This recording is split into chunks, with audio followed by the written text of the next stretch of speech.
All right, welcome to Can TV Exclusive Vibes. My name is Praska and Laxi, and today we are having a new guest with us. Hello, my name is Stine. Yes, introduce yourself into Okay, all three words. okay. Mm. So I'm a volunteer here at the Testimony Africa. Yeah, and Okay. I work alongside Prusy and Okay. enjoy it very much. And I'm very grateful that she wanted to do this interview with me today. Oh my God, why did you choose to volunteer with Testimony Africa Worker? Okay, so it's actually a quite funny story, right? Mm-hmm. Because Feel free. it was actually by accident that I got to know what you do here at Testimony Africa and Ewaka. Mm-hmm. So I came by the National Theatre, Okay.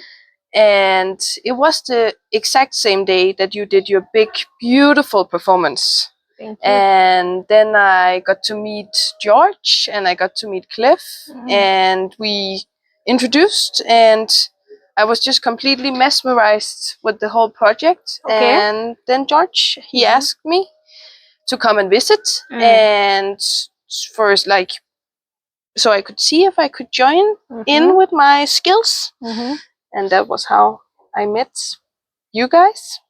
And then, of course, I fell completely in love with this place the first time I went here. All the amazing kids and the team. So, quite cute story. Cute story. I think so, at least. How do you like the place? I love the place. You love the place? I love the place. Okay. So I think it's very clear that this place is built on a foundation of love and trust. And it's obviously, even though there can be struggles all over, also at Ewaka. People are always so caring with each other and really always so aware of, like, dealing with difficulties in a really, really good and nice manner, so that we learn from each other and treat each other nicely, even throughout the hard times. And that's really, for me, so beautiful. So yeah, I appreciate that a lot, and I already feel that I have learned so much from seeing people be able to really, really, really do good, even under difficult circumstances. So wow, yeah, I'm very amazed by that. Yeah. Oh my God, that's very good. What do you hope to achieve through your volunteer work? Oh, that's a good question.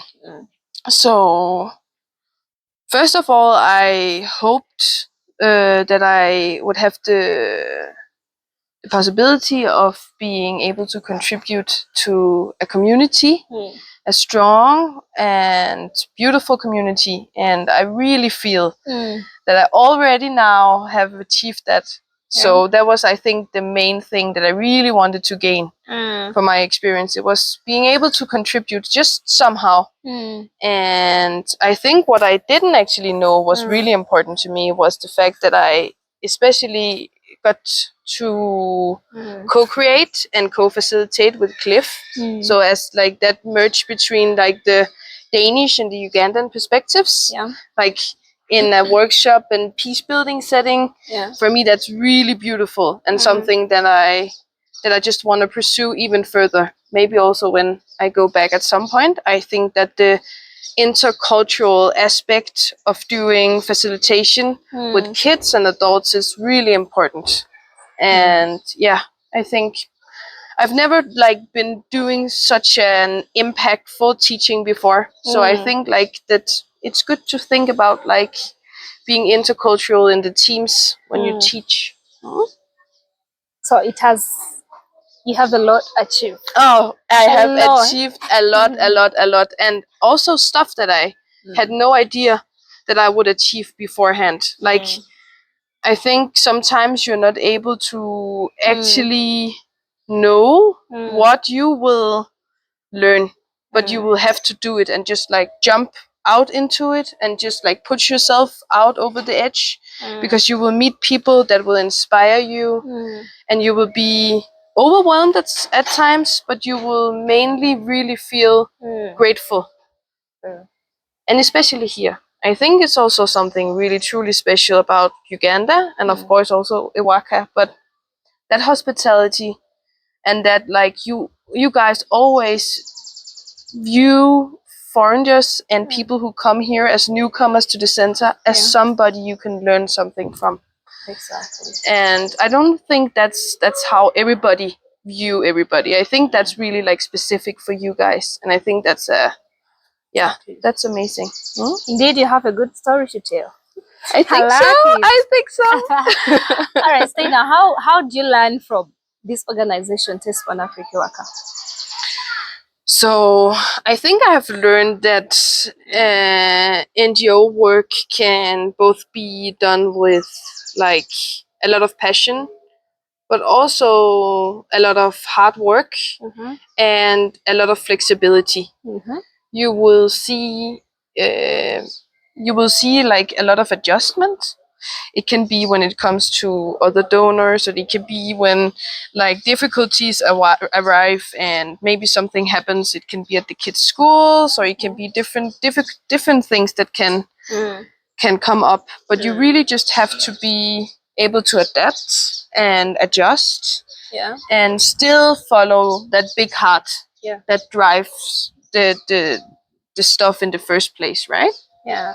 So I've seen that it's a combination of many skills, Yes. and it takes like a lot of work and a lot of like really like competence to drive a place like Iwaka. Yeah, definitely. But you are all like capable of doing that, but in collaboration with each other. You see the team also, right? It's different people. They all have different skills, and when you put them together, you see something truly beautiful. Yeah, arise. Okay. Do you have any challenges you're facing, or kind of challenges you would tell people that this is really challenging?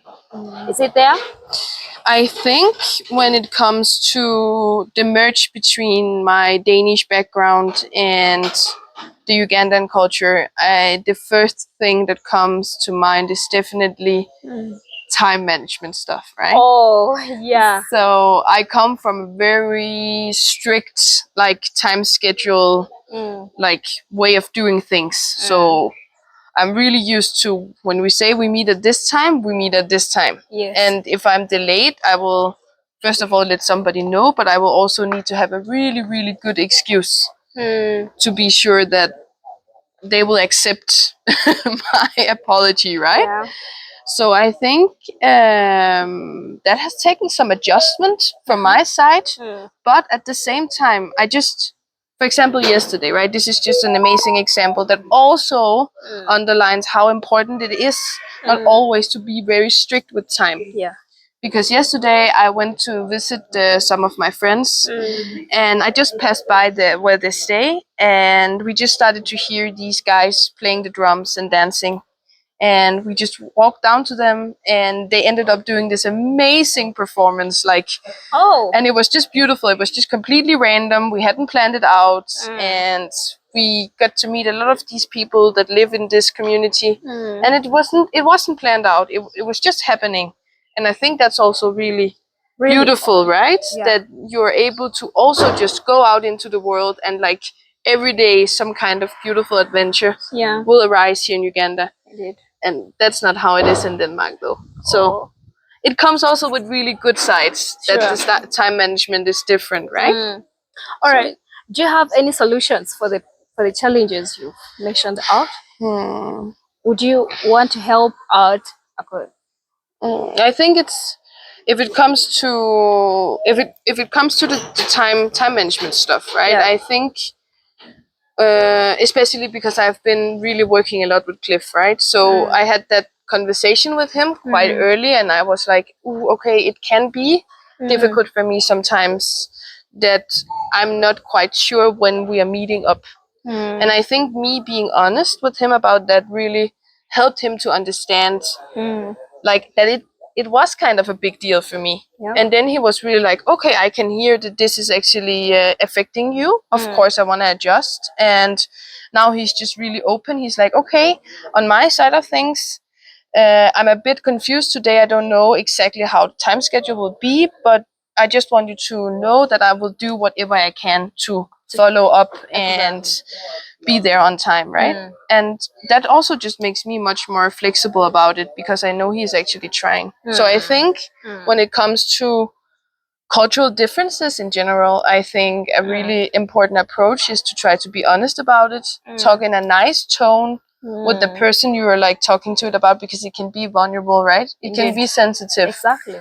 But for me, it really like it also just underlined how open-minded people are here, and that you actually have also, as someone that comes from the outside, it's so easy also to actually tell people, oh, I find this a bit difficult. Could we maybe try to do this and this and this? And the fact that it was just like really like taken in, that also just underlines what I really love about Uganda though. All right. Yeah. It's really fun to be watching. Stine, beautiful lady here. Thank you. According to the way you're checking, it's like as if you're having a hidden story to tell. A hidden story to tell. A hidden Please story. try share. Okay. I think my hidden story to tell would be that something that really surprised me when I came here was how I actually felt so empowered myself when I got the ability to actually merge communities. So me volunteering here, but also volunteering at The other side. at the step-by-step parent school, and that bringing somebody from here to that school and actually letting these people know each other, and that I was sort of like the facilitator of that, felt like so heartwarming to me. I had never like